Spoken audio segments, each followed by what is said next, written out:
নমস্কার। Falta result out হয়েছে। আমরা ওখানে রেজাল্টে দেখেছি বিজেপি যে প্রথম স্থান অধিকার করেছে, যেটা হওয়ারই কথা ছিল।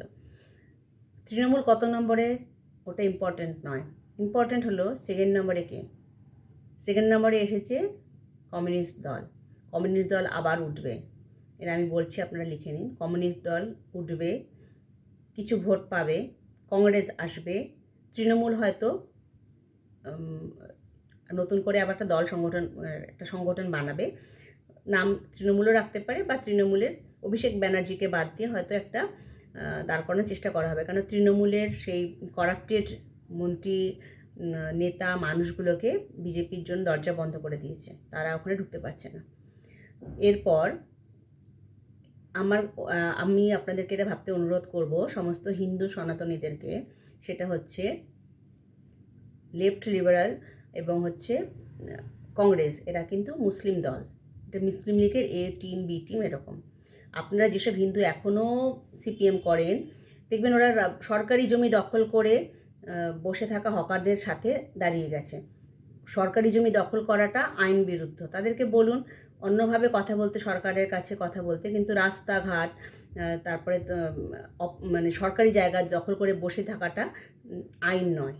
সবসময় কমিউনিস্টরা আইনের বিরুদ্ধে চলে, বাকস্বাধীনতার কথা বলে। দ্বিচারিতাটা দেখুন, ওরা বাকস্বাধীনতার কথা বলে, অথচ ওরা কিন্তু চীনে যেটা হচ্ছে, রাশিয়াতে যেটা, সাউথ কোরিয়ায়, এরা কিন্তু বাকস্বাধীনতা বলবে না যে ওখানে বাকস্বাধীনতা নেই। যেখানে কমিউনিস্ট আছে সেখানে বাকস্বাধীনতা, বা সেখানে কিন্তু গণতন্ত্র নেই। যেখানে গণতন্ত্র আছে সেখানে সিপিএম মানে লেফট নেই। ওরা যদিও বলে থাকে আমরা পাওয়ারে নেই, কিন্তু আমরা পাওয়ারে নেই, কিন্তু আমরা সিস্টেমে আছি, এবং সেটা খুব সত্যি কথা।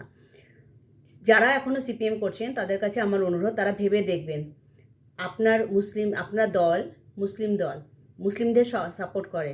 আপনি যদি সনাতনী হন, আপনার ওপর যদি আঘাত নেমে আসে, আপনাকে অত্যাচার করা হয়, আপনার দল আপনার পাশে থাকবে না। সেখানে কিন্তু আপনি হিন্দু হওয়ার জন্য বিজেপি আপনার পাশে দাঁড়িয়ে যাবে। যতই আপনি বিজেপির নামে কুৎসা করুন, যতই আপনি বিজেপি গালাগাল করুন, আপনি শুধুমাত্র হিন্দু বলে বিজেপি আপনার সাথে আসবে। চন্দন দাস, হরগোবিন্দ দাসটা প্রমাণ। ওই নজিরটাকে সামনে রাখুন। চন্দন দাস, হরগোবিন্দ দাস মারা যাওয়ার দীর্ঘদিন অবধি সিপিএম স্বীকার করেনি যে তার দলের অ্যাক্টিভ সদস্য ছিল। তারা কোথাও বলেনি যে কেন তাকে হত্যা করা হলো, তাদের দুজনকে হত্যা করা হলো। একটা মিথ্যা প্রচার করা হয়েছিল যে তারা মূর্তি বানাতো এবং মুসলমানরা মূর্তি পুজো করে না বলে তাদেরকে মেরেছে। ভাবুন তো, মূর্তি পুজো করে, মূর্তি বানায়, এর জন্য কি কাউকে মেরে ফেলে দেওয়াটা যুক্তিযুক্ত, জাস্টিফাইড? এটা জাস্টিফাই দিয়েছে সিপিএম। কিন্তু আমি প্যাম্পলেটের প্রভাত রঞ্জন মিশ্র, ইউটিউবে খুঁজবেন, প্রভাত রঞ্জন মিশ্র, উনি একজন খুব ইয়াং জার্নালিস্ট, আমি ভীষণ রেসপেক্ট করি ওনাকে, যেভাবে উনি সাংবাদিকতা করেন, মানে হ্যাটস অফ। ওনার একটা পডকাস্টে আমি শুনতে পেয়ে জেনেছিলাম যে চন্দন দাস এবং হরগোবিন্দ দাসের এক ভাই আছে, যে মুসলিম মেয়েকে বিয়ে করেছে। লাভ জিহাদ যদি বলে থাকেন, সেটা উল্টো হয়েছে, ঠিক আছে। উনি মুসলিম মেয়েকে বিয়ে করার জন্য টার্গেট হয়ে গেছিলেন, এবং যেদিনকে এইটা অ্যাটাক হয়েছিল, সৌভাগ্যবশত ওই ছেলেটি এবং তার ওয়াইফ বাড়িতে ছিলেন না, তাই জন্য বেঁচে গেছে। এবং দুর্ভাগ্যবশত চন্দন দাস, হরগোবিন্দ দাস বেঁচে গেছিলেন। ওনার পডকাস্টে আমি জেনেছি 4 ঘন্টা উঠোনে পড়ে কাতরাচ্ছিলেন। পুলিশকে অজস্রবার ফোন করার পরে, অ্যাম্বুলেন্স, প্রশাসন, কারোর কাছে ওনারা কোনো হেল্প পাননি, এবং পরবর্তীতে দলও স্বীকার করেনি এরা আমার দলের লোক। আপনারা এই দলটাকে সাপোর্ট করছেন সনাতনী বলে রাস্তায় নেমে যাচ্ছেন। আমি কলকাতার রাস্তাতে দেখেছি যে বামপন্থীদের মিছিল করতে অপারেশন সিঁদুরের সময় পাকিস্তানের সাধারণ মানুষকে হত্যা করা চলবে না। পাকিস্তানের সাধারণ মানুষকে হত্যা করা হয়নি, ওখানে জিহাদি যে সংগঠনের যে জায়গাগুলো ছিল সেগুলোকে গুড়িয়ে দেওয়া হয়েছে, যেখান থেকে ভারতকে আক্রমণ করা হয়, ভারতের সাধারণ মানুষকে মেরে ফেলা হয়, সেই জায়গাগুলোকে গুড়িয়ে দিয়েছে। তারপরেও তারা নেমেছে। তারা কোন দেশের নাগরিক আমি ভাবি, তারা কোন দেশের নাগরিক, পাকিস্তানের না ভারতের? এরাই সবচেয়ে ভারতের বড় শত্রু। যারা কংগ্রেস এবং সিপিএমে এখনও যেসব হিন্দুরা আছে, তারা ভারতের সবচেয়ে বড় শত্রু। তারা আপনাদের ভেতর থেকে দেশটাকে খোকলা করে দিচ্ছেন, অথচ আপনারা জেনে জানেন এটা না। স্টকহোম সিনড্রোম বলে। স্টকহোম সিনড্রোম কাকে বলে আপনারা একটু গুগল করবেন। যেখানে অত্যাচারীর ওপরে একটা অদ্ভুত প্রেম তৈরি হয়, অনেক মেয়েরা দেখবেন বর মারে, পিটিয়ে মেরে রক্তাক্ত করছে, মেরে ফেলছে, মানে তার অত্যাচারের শেষ নেই, তারপরেও সে তার সাথে জুড়ে থাকে, কারণ সে ভাবে যে একে ছাড়া আমার চলবে না।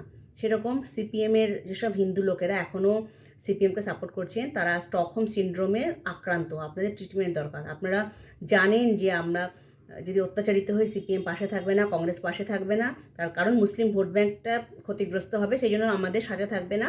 এবং উপরন্তু আপনারা এটাও জানেন সে সময় হিন্দু হওয়ার জন্য বিজেপি আপনাকে বাঁচানোর জন্য ঝাঁপাবে, যে আপনাকে আপনার পাশে দাঁড়াবে। যেরকম চন্দন দাস, হরগোবিন্দ দাসের মৃত্যুর পরে তার পরিবারের পাশে বিজেপি দাঁড়িয়েছে। এটা নীতি।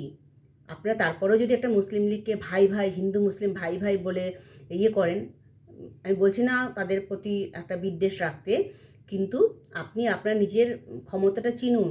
আমরা যদি আমাদের হিন্দু ভোট ব্যাংক যদি এক হয় এবং মুসলিম ভোট ব্যাংক যদি ডিভাইডেড হয়, কংগ্রেস, সিপিএম আর হচ্ছে আইএসএফের মধ্যে যদি ওরা কনফিউজড হয়ে ভোটটা ভাগ হয় এবং হিন্দু ভোট যদি এক হয়, তাহলে এটা আমাদের জন্য মঙ্গল। কেউ কিছু চোখে চোখ রেখে কথা বলার আগে দুবার ভাববে।